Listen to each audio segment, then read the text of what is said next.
All right. Hi, Okay. Judy.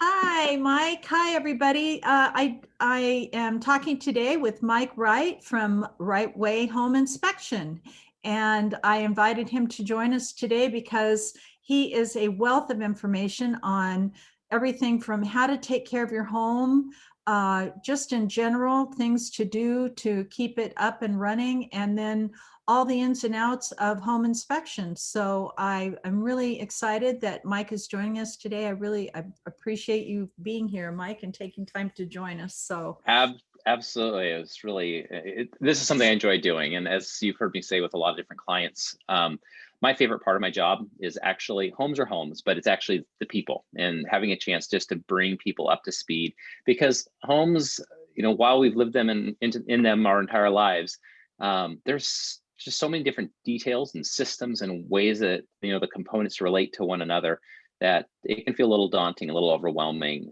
for folks. And we don't think about it. And usually we don't think about it, kind of like our health, until there's a problem. I know, And and then the and fears begin to mount. and as Mike mentioned, we've spent a lot of time together in many transactions, and that's the kind of the problem is that he and I show up and then we discover what people haven't been taken care of for years Yeah. and years and years. And so what I'm hoping that you may be able to take away from this video are some ideas of things that you can do to prevent big expenses when you go to sell your home. And that doesn't mean you're going to sell it tomorrow. We're not looking for that, but I'm hoping maybe Mike can give you some, like, just a few really good ideas of things to do. I don't know, monthly and annually. What do you think, Mike? What? Yeah, I definitely, these are all like bite-sized things because I realize that for most of us, we got lives to live. I mean, I've got my own home and I've got a, business to run. My wife's got her own business and we've got four kids and we're launching them. And there's just a lot of time with other things. So if there can be small bite-sized things that can be done on a regular basis, it's Mhm. not just even just about the finances of the expense of selling if maintenance is neglected or pushed off. It's also just the amount of stress and heartache and just the weight of having to carry all of that.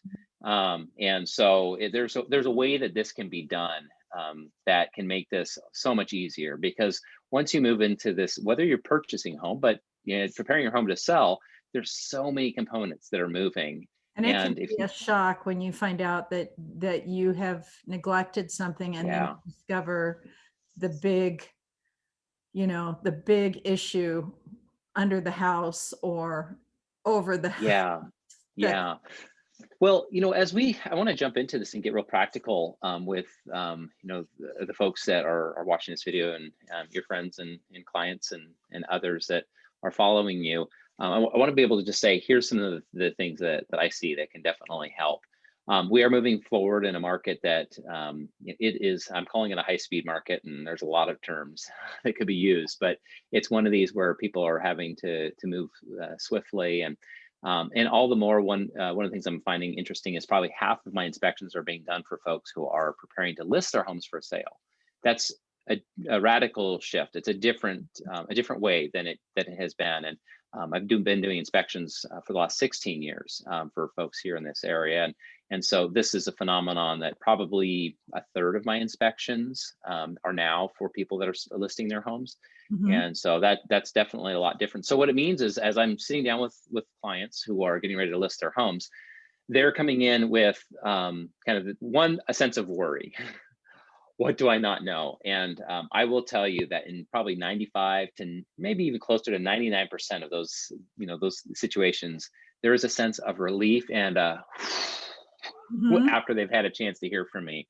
And I think that they're kind of anticipating the whole, what's wrong with me, doc? Am I going to die? And Yeah, yeah. it's like, no, it's actually, I come bearing good news. There's always things to be done. So, first of all, there is anxiety in the not knowing. And probably one of the best parts of me coming in and doing an inspection is all of a sudden you get the sense of, oh, I don't have to worry and stress. But there are some things that can be done, and I'll speak to some real practical things that really could be done, kind of need to be done on a regular basis. The first thing that I just speak to is people worry most about roofs and foundations. What's going on above their house and leaks and all that. And the second thing is what's going on underneath their house. Mhm. And obviously, most people are not going to be getting on the roofs. And I actually, if there's one area that I highly encourage people to contract out and bring in somebody who has the equipment and the experience and the know-how, and that's doing roof maintenance and gutter cleaning, and treating for moss and those kinds of things. And our roofs here in the Northwest, we grow moss as well on our roofs as we do on our grass. And so it's really important to continue to maintain that on a regular basis.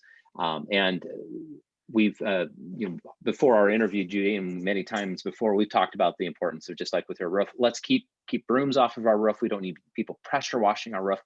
If No. we can stay on top of just going ahead and treating it in a non-abrasive manner, and it can be as simple as getting like Tide detergent with bleach, just getting some of laundry soap, the powder laundry soap, and that can be used to just sprinkle on the ridge lines of a roof. So, if you've got one of these easy to access and maintain roofs, it could be as expensive as $20 and 20 minutes of your time each year to go ahead and put that on the ridge line and let the rain do the rest in terms of just treating that. It neutralizes the moss, and the moss will just detach from the shingles, and you eventually just have to clean that out of the gutters.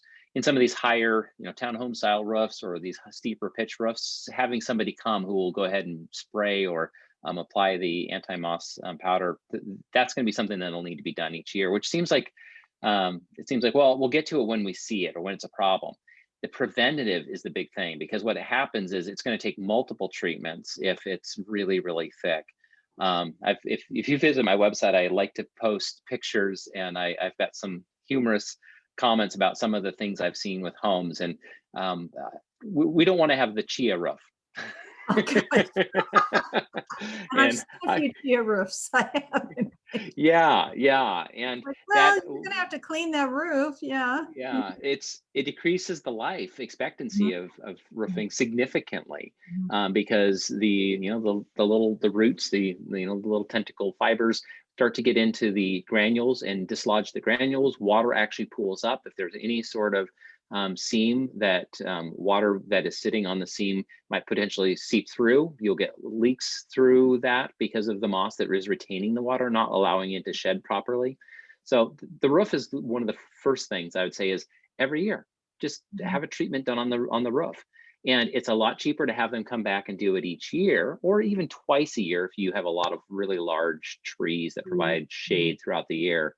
That will be far cheaper and far easier, and actually you'll get a lot more life out of your roof.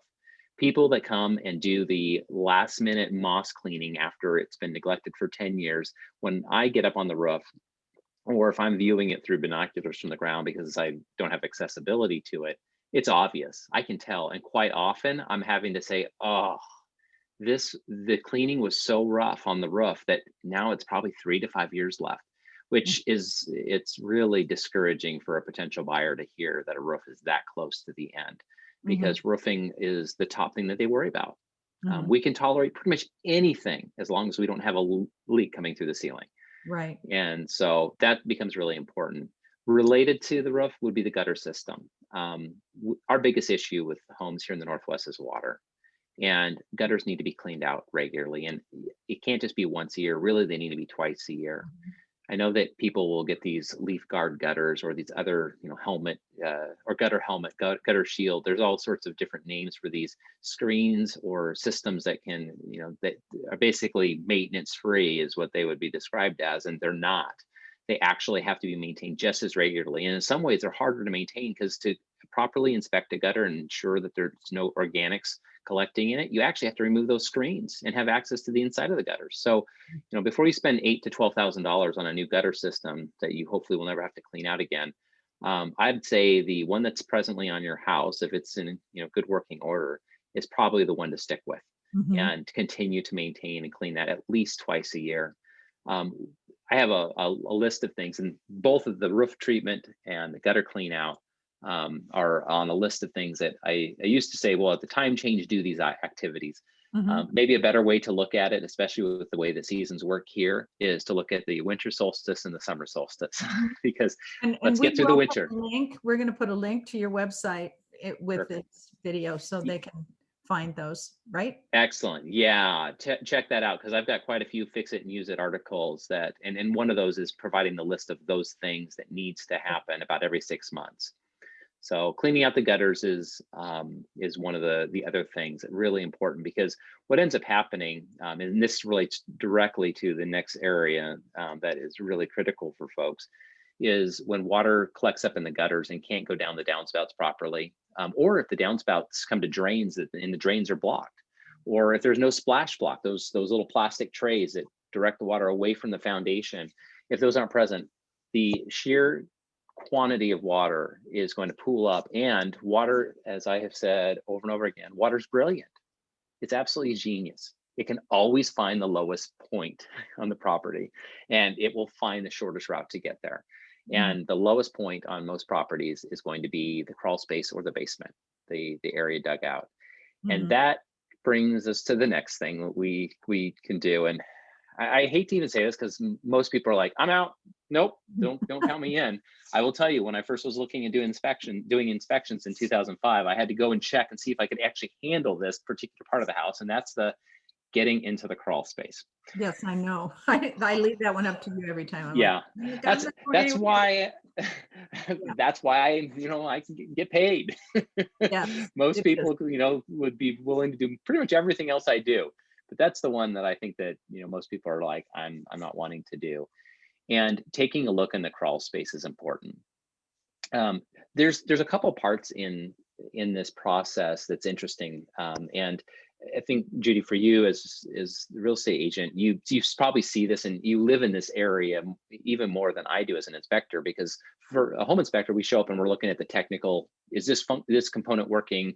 Is this functioning properly? We're looking at more of the actual systems and Mhm. the appliances and things. But there is also the psychological part to the buying process.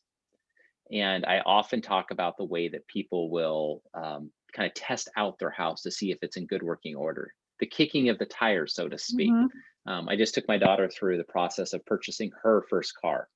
And so there's this process of finding the car, having a mechanic look at it. And I know enough about cars to do some basic maintenance, but when we're talking about, like, how's the transmission doing, the alignment and the steering system, there's some stuff that just I don't know. That's Yeah, why I go to my mechanic.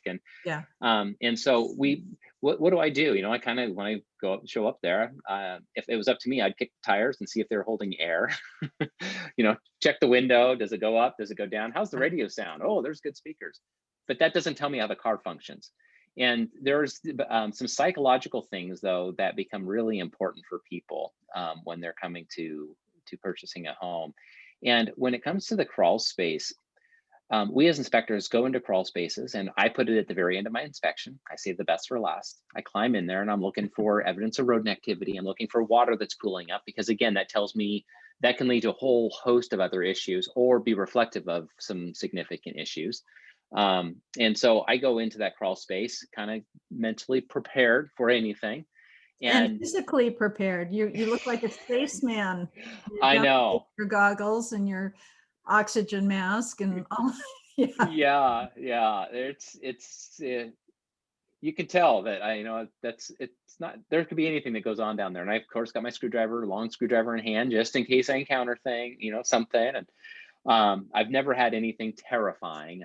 But I will say this: when I come out of the crawl space and I'm about to meet with my client and I'm taking all the stuff off, if I got a smile on my face, because it was a good experience, because it looks clean, because I was not having to, go through stuff that was just, I'm going to go home and shower, Yeah. next after the inspection.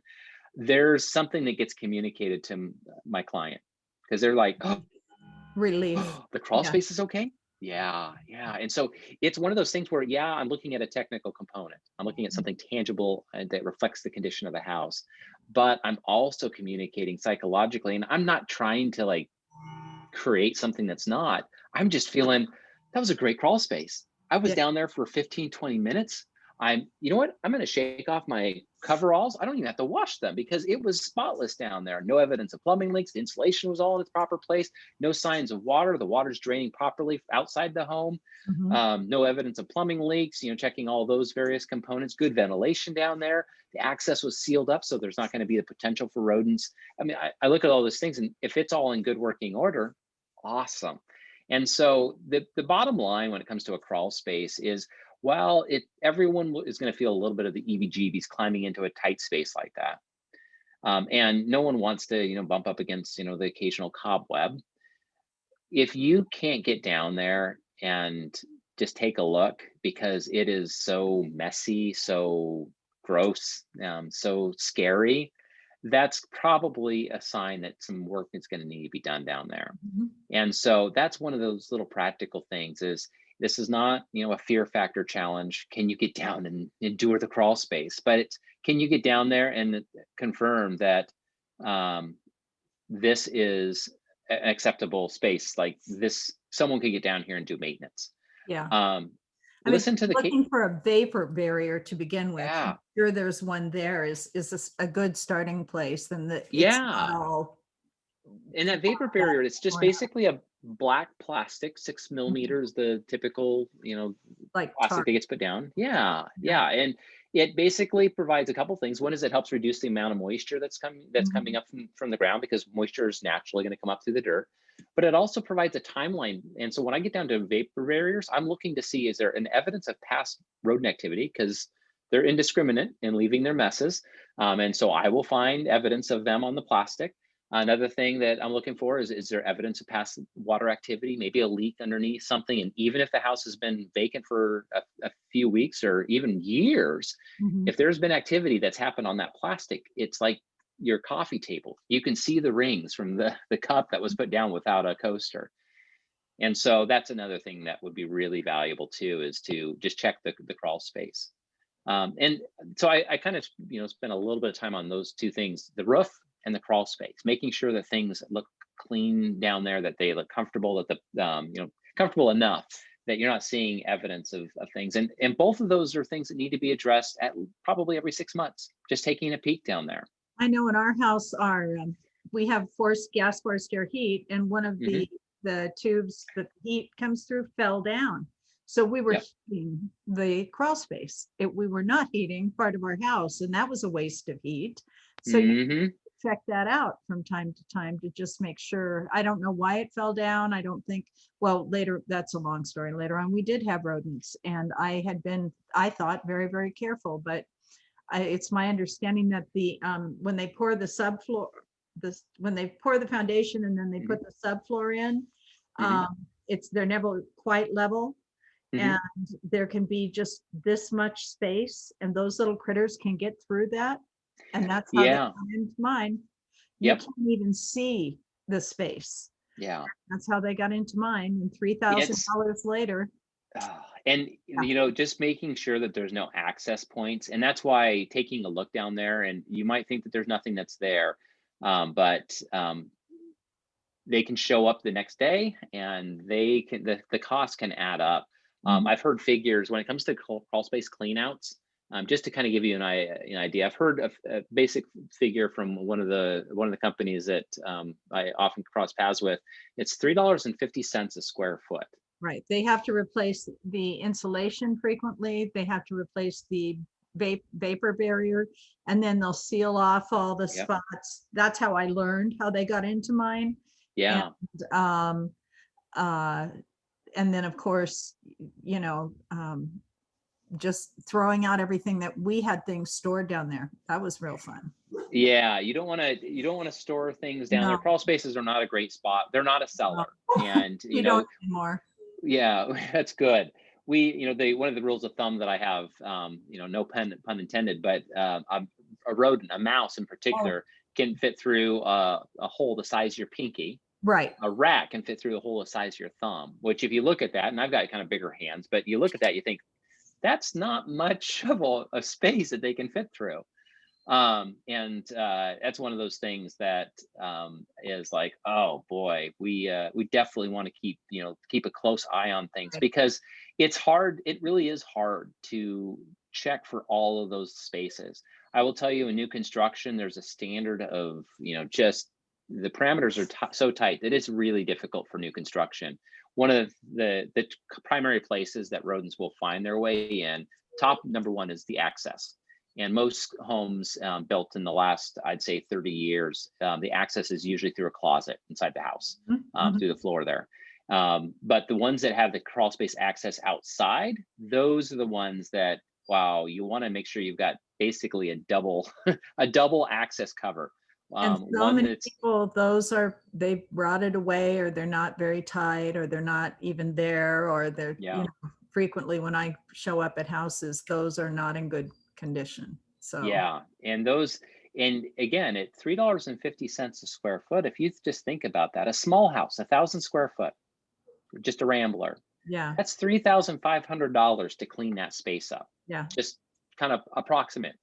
That's a lot of money to make sure that you've got the cover, in proper place. Right. And it can go up from there. I know I had one inspection some years ago that there was actually a bobcat that got trapped in the crawl space.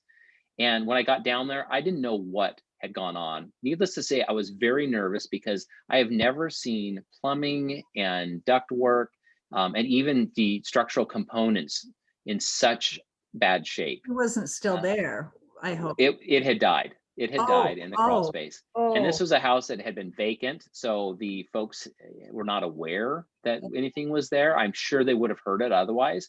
But the sheer damage that was done was pretty intense. And it was a figure that I think it was closer to $6,000 to do the repairs. Now, that's obviously, a bobcat is not a mouse or a rat, but those are the fun stories, I guess, we as inspectors like to tell.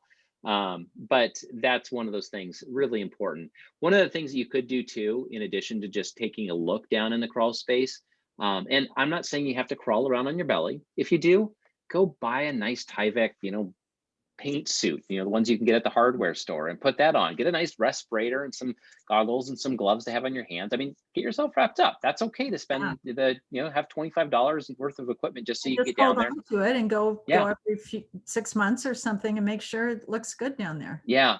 If not you, have somebody else do that for you. Because I realize some people, maybe it's due to the, accessibility, or just, health issues, or just personal preference. That would be me. Yeah. Well, I have a feeling that few people will actually want to do that. The other thing I wanted to say is, if the very least, if you're just going to focus your attention on just the access area, like I'm going to put my head down. I came across this, I've seen a lot of different rodent traps that are out there. And of course, there's a traditional spring trap to make sure that you don't catch anything, but they're kind of a one-shot wonder. You hope you get them. And it seems like with mice and rat traps that are the spring-loaded ones, it seems like it takes about 10 attempts before you actually get what you're trying to get. There is an exception. There's like these sticky traps, these glue traps, these trays. I know. All right, now all of you that are animal lovers are feeling, the compassion. I don't want the live things stuck on, Yeah. Well, I will tell you, they are the most effective way. Are they? Because once it catches them, and they won't. And you need to be able to know what's going on down there. And so that's one of those things I would highly recommend. I was going to show you, I've got this is not anything real exciting, but I found this at our local True Value, and it was 99 cents for this. And I bought a few of these, and they're these ones that you basically just peel off this side here, and then you basically will just fold it, and it forms a tube. And so you can put it underneath your bathroom cabinet, and it's a sticky trap. So you don't have to worry about them resetting things or having to touch anything that a rodent would go through. I mean, it catches spiders and other bugs too. But it's enclosed so that you don't have to worry about seeing whatever it is, or accidentally putting something on it, and now you got your cleaning bottle stuck to the trap. So you basically can just fold this, and it becomes like this small little tube. And so I've actually been using some of these at my house. And so that's another little preventative thing you can do, just to see what kind of activity that you might be collecting. So those would be the two big areas that I would identify. And I don't want to necessarily take too much of your time, talking through all the other details. A few other areas that come to mind immediately for me is one is making sure that the landscape materials, because people love to put fresh bark out right before they put the house on the market. Yep. All that bark, gravel, sand, dirt, compost, anything organic or that covers the landscaping, that needs to be pulled back from touching the wood siding or the hardy plank siding or whatever type of siding it is. Ideally, we want to have about 6 inches that we can see. Part of that is to make sure that we don't have rot or wood destroying organisms like carpenter ants or termites starting to feast upon the wood components. Mm-hmm. The other part of that is we want to be able to see what kind of activity is going on. And if you have a space of that concrete, concrete foundation between the siding and the dirt, we can see if there's activity that's going on as inspectors. Yeah. Activity or disintegration of concrete type thing. Well, there is looking for cracking, of course, in the concrete, but specifically as it relates to just wood destroying organisms, we're looking for evidence of activity. Okay. Because we'll see a line answer. Basically, they kind of create their little trail and mark it, and they will continue to follow that particular spot. So, and then also they do answer, creatures of opportunity, and they want to, specifically speaking to like carpenter ants or even moisture ants. But carpenter ants are the ones that we have probably some of the biggest issues with here in the Northwest. And we're looking, they're looking to basically work their way through landscape materials, get to a wood structure to create their nest within. And they want to do that in such a way that no creatures higher on the food chain can see them. Now they're the bigger, blacker ants, right? Yeah, and not to be too graphic, I describe them. They look bulbous like a blackberry. Right. Versus those little tiny, skinny, little tiny ones that the other one that's most common that we see that in my experience, they've tended here in the Northwest to be more kind of reddish, and they're probably about maybe 3/8 of an inch or 1/4 of an inch. They're a little bit longer and thin. That the thatching ants are a little different deal. They can show up at houses and things, but they're basically creating little nests within like piles of pine needles or and leaves and things. The carpenter ants are actually burrowing into sound wood material to create basically their own home within our home. Mm-hmm. And they're the ones that are usually, you'll see the big round holes in like firewood that's been sitting out too long, or in other lumber that's sitting out in the yard, decaying stumps. Those are all places. Firewood, lining your firewood up against the side of your house. I'm going to put them in the same category as landscape materials. Pull it away, because again, they're creatures of opportunity. If they can find a nice place that's safe, that hides them from potential predators, they're going to use that as a way of accessing your house. And our homes here in the Northwest, they're just big, giant piles of sticks in the minds and the eyes of carpenter ants and termites. They're excited for the opportunity to move in, and they'll have fun. The other, so there's the idea of keeping the landscape materials pulled back, but there's also the vegetation. Yes. And this time of the year, right now, this is when we need to get to work. I've got a big yard. I love working outside. And one of the things I found, my home was built in 1968. And it seems like homes that were built from the 60s all the way through the late 90s, one of the favorite plants that people put right up against the house were rhodiots. Yes. It's such a thing. I mean, it's our state flower, and they do so well here, and they grow. I will tell you, the reason why they do so well here is because, this is the perfect climate for them. And we don't have to worry about treating them. They've got these soft, lacy petals and blossoms. And we think that they're like these dainty bushes that, well, I don't want to hurt it. And you keep that under control. Let's not grow it up into the eaves and against the house and covering the whole side, because it does a few things. One is it makes it difficult to be able to see what's going on with your house back there and to repaint or, those just general maintenance. It also provides direct access for carpenter ants who love to find branch lines that provide access up into the siding and up into the attic even. It's true for rodents too. They will follow the branch lines. So mice and rats, if you want to know how they're getting into your attic, probably 9 out of 10 times it's following branch lines from shrubs or trees or other vegetation that are up directly against the house and providing access to the attic and to the eaves. So that's how they make their way in. So really, I recommend don't have anything growing directly up against the house. I've seen these homes that they've got these trellises, and there's people that love the wisteria or the other vines, and they're gorgeous. I know, I love them, but I'm just letting you know that they are just inviting. They're basically an open door into the wood components of the house and the unseen spaces of the house.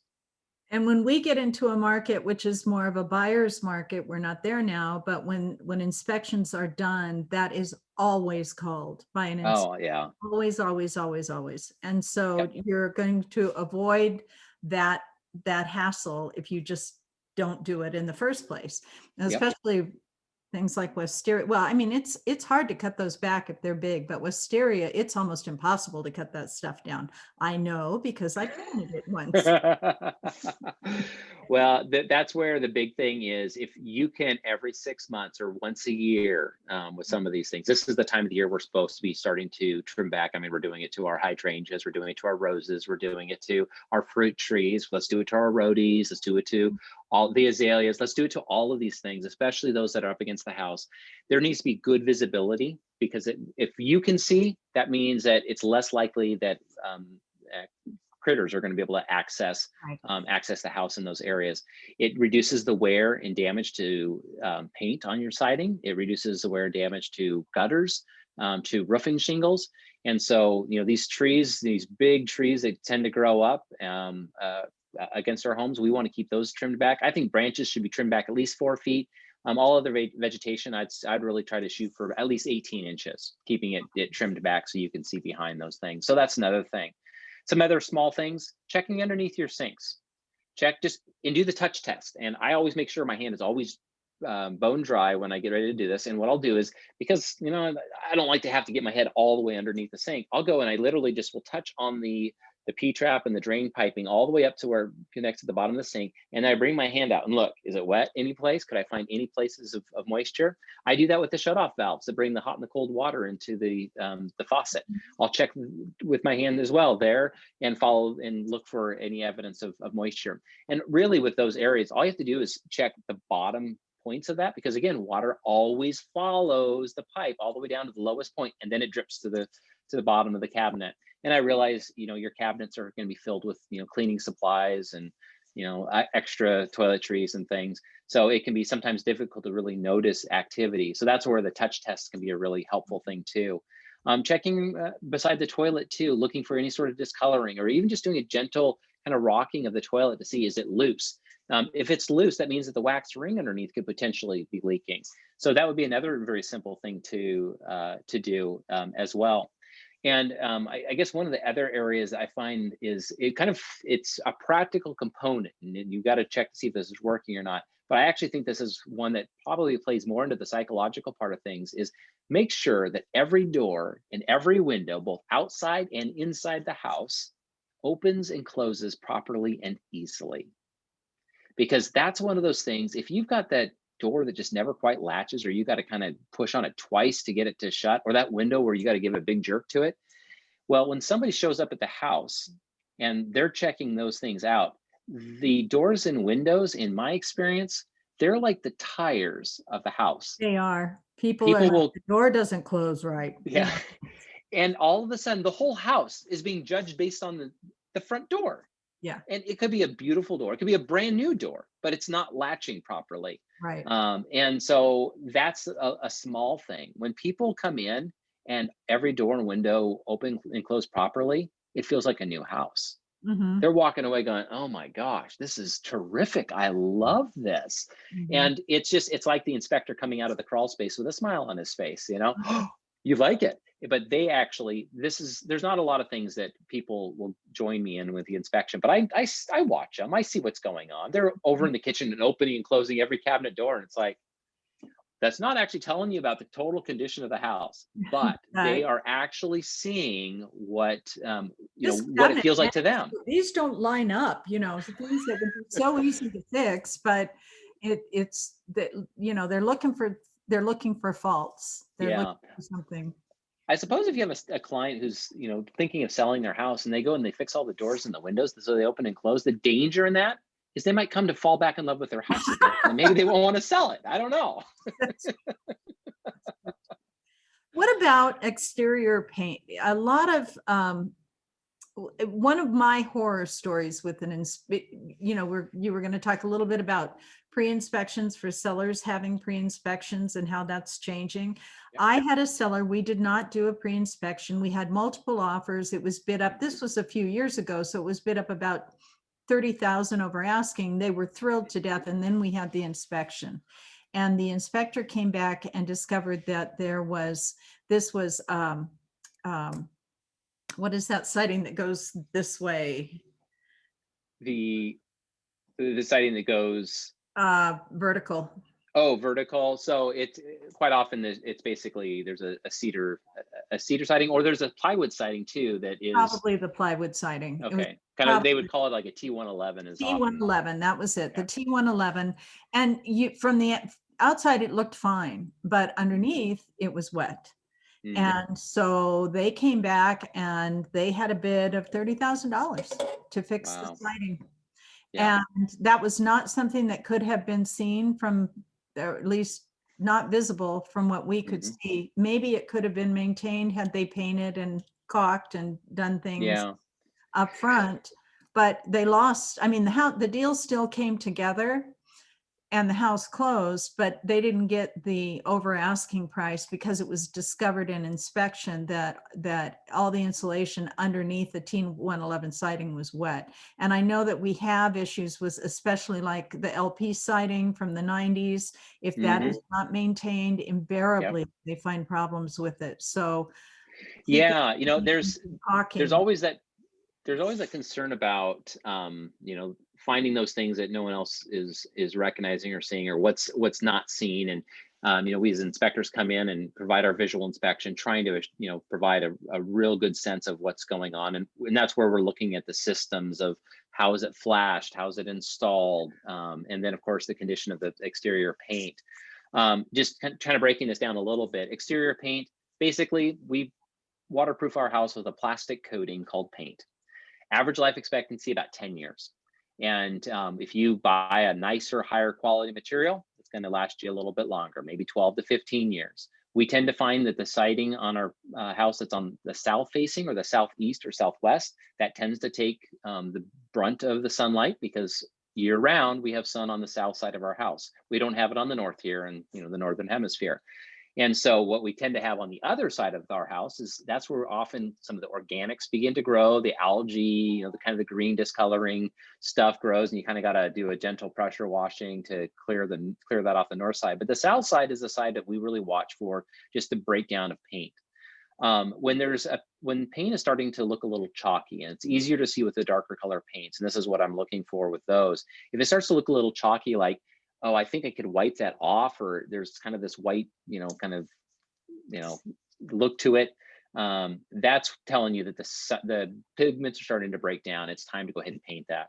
If you're getting to the point where your paint is actually peeling, you've actually gone probably Too far. 3 to 5 years too long, because now you've actually probably doubled the cost of your painting project, because now everything is going to have to be scraped, and basically it's not just even adequate to do a pressure washing. You actually need to go ahead and scrape that down, because what happens is we're going to have to reapply paint. Well, not we, but you or the Yeah. contractor will reapply the primer and then put the top coats on.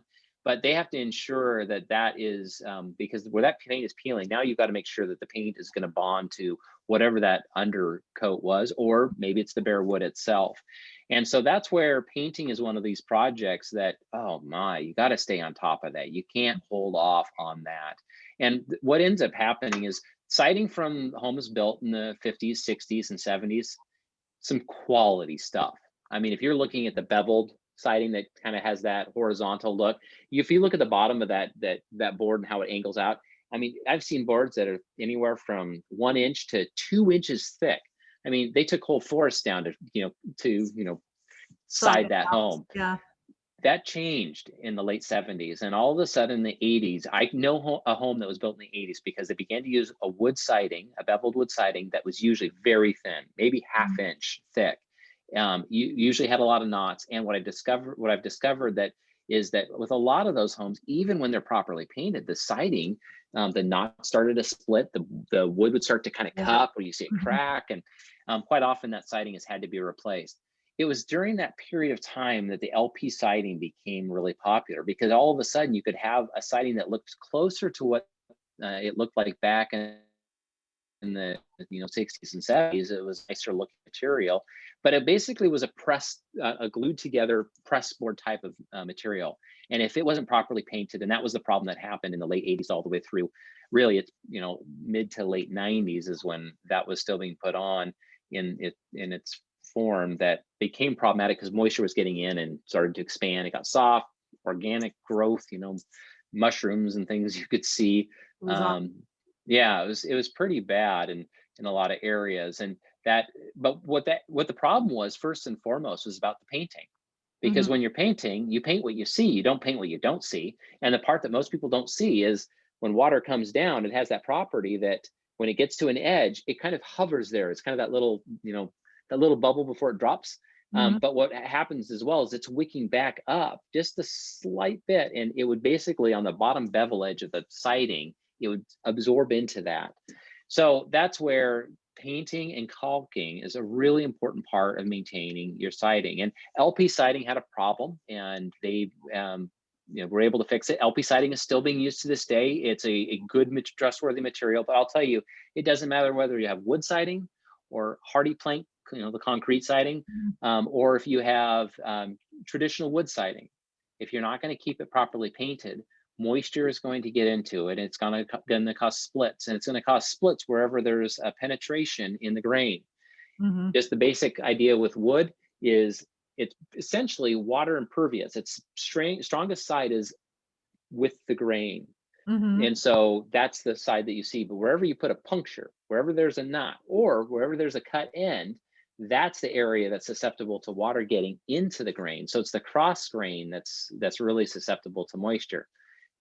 Keep that in mind when it relates, when you're thinking about decks or fences and things like that. That's the areas that are susceptible to moisture. And because I look outside and yeah, it's wet and cold, and it will continue to be this way, we know, for the next few months, our exterior siding is being exposed to water most of the year. Right. And keeping on top of the painting and keeping on top of the caulking is going to be really important. Right. And if there's suspicion or concern about the installation of it, I'm happy to look at that. One of the things I'm willing to do, Judy, is if you or anyone that has a question or concern about something that they've seen on their house or a house that they're visiting, feel free to give me a call, text over a picture. I'll just give you my 2 cents. Obviously, it helps to actually be on site, but I Mhm. realize that sometimes in the moment you just got a question or concern, and you just need someone to be able to reach out to and say, hey, what do you think about this, or should this be looked at further? Mhm. Let me know, because I'm happy to be that ongoing resource to say, yeah, that looks a little off. You should look at that a little bit more. Mhm. But that's one of those things that I would say, if you see some concerns related to the siding installation, or have concerns about moisture um, related to it, let me know. I could look at that. But stay on top of the painting, and painting season is coming. Oh, Um, yay. May and June. This is the time when we want to get to those projects. And I want to be a half glass full guy. I know painting is expensive. No one likes the prep. No one likes the cleanup of paint. But I will tell you, there is nothing you can do to your house to transform the look more than to put a fresh coat of paint Put a on the pink on exterior it. siding. Mhm. It looks great. Oh, Mike, and I will tell I have worked with a lot of inspectors, but one thing I love about Mike is he is a half full guy, and he'll always give you ways to fix things, and it's never a doom and gloom. I've worked with people where it's doom and gloom, even when it's a broken light bulb, you would think the house burned down. So I love the way you present the situation and immediately talk about well, we can do this. You have this option, this option, this option, and people walk away feeling, well, I can get this done. This works. I can do this. So I appreciate that about you. Thank you very much for Yeah, you bet. the attitude. So Yeah, well, I'm glad to be able to, be a resource and be a help. And I know how daunting it is to own a home. I know I've owned a couple in my life so far, and I've everything I've talked about, I've had to do myself. So, I speak from some personal experience, and I feel the emotion of the ups and the downs of what it feels like sometimes with these projects. So I'm happy to be able to, continue to help and help put things in their proper perspective. wonderful. Well, I think maybe we've talked long enough today. Maybe Yeah. I'll have you come back and we'll talk about pre-inspections on another. Oh, that I would love to do that. I'd be happy to do that. Oh, thank you so much, Mike. Thank you for joining me today. You're welcome, Judy. And will you email me the link so I can add the link to your website to our conversation? Definitely. I'll do that now. Okay, great. Have a great weekend. Thanks. You too. Take care. Bye-bye.